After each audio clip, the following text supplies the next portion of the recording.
My father, Summerella was started as a living memorial to my father. My father was a pilot. He was lucky enough to retire at an early age, and he started flying really all around the country. He was a bush pilot. He flew a little twin-engine Cessna, or single-engine Cessna, and he started out in Southwest America, and he went down into South America, and he wound up in the Congo helping out with WCS to create the Congo exhibit at the Bronx Zoo. Then he wound up working with Michael Fay, doing a mega transect where he walked across Africa, and Nick Nichols, who was a National Geographic photographer.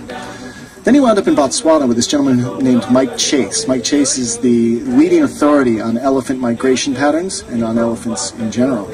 And in order to track elephants, you need air reconnaissance. It's just impossible to do without it. And my father was readily available to do that. And he fell in love with Botswana. And he and my mother had plans to move to Botswana towards the end of 2003, sorry. Unfortunately, about a month prior to their departure, he was tragically killed by a heart attack while flying his plane. It was a very tragic series of events, and it struck a number of people because he had impacted so many people around the world. We realized that we wanted to continue his dream of helping, of conservation in some way, and we decided to create this foundation, but we weren't sure what to do with it. Just like my father, when he was going to Botswana, he wasn't quite sure what to do with it. He thought he was going to start a daycare center, an orphanage, a wildlife research camp. He didn't know, we didn't know. But soon, the support just started pouring in, and before we knew it, we had $40,000. So we thought, wow, let's go to Botswana, let's keep this trip that was planned, and find something to do. And when we got there, we discovered rather quickly that the number one need there is the children.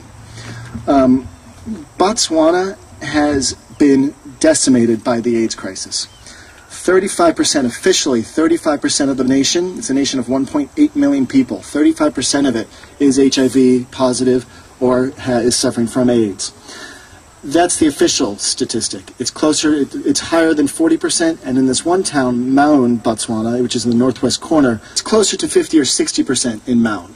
So what is happening is you have the adult population, and then some children too. There are 15,000 children affected with the disease. You have an adult population which is literally dying off. Sub-Saharan Africa accounts for only 10% of the world's population. Over 60% of people who suffer from HIV and AIDS live in Sub-Saharan Africa. So the numbers are staggering. From 1996 to 2006, the average life expectancy in Botswana went from 65 years old to 35 years old.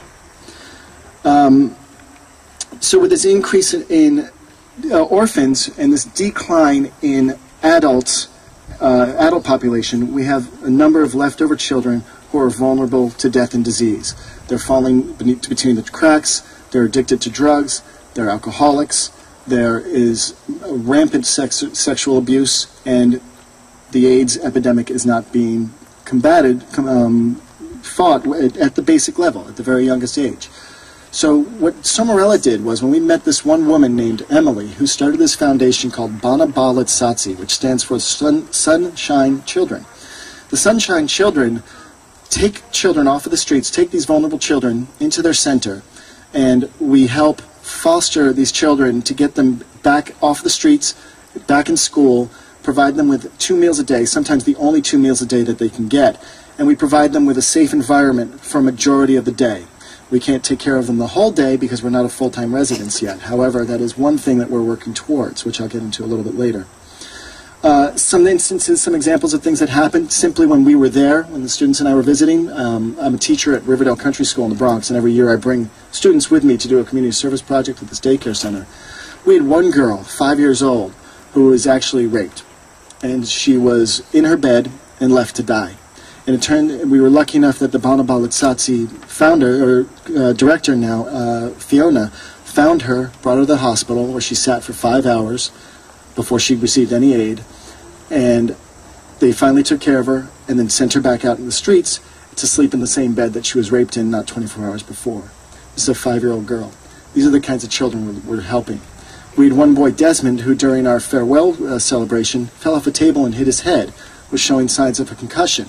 We simply couldn't send him home because we were afraid that he might not wake up in the middle of the night, because the oldest person in the house of 7 was 8 years old.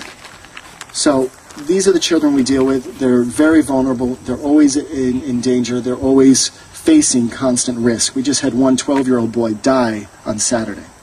So Umbrella Fund provides Bana Bala Tsatsi with the funds to seek medical care, counseling, education, food, enroll them in schools, provides them with uniforms, provides them with transportation, provides them with, in the case of this one boy, funerals. So we were able to provide this boy and his family a funeral.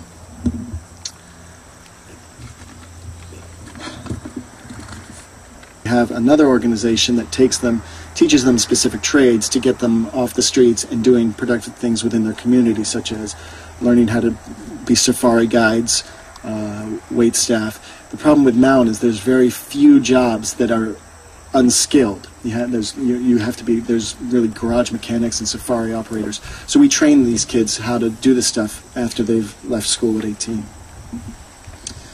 Your donations, your raffle purchases, the silent auction bids will all allow us to begin the process of building this permanent residence that I had mentioned before, and it will continue to allow us to provide the essential care that will ensure the survival of these children.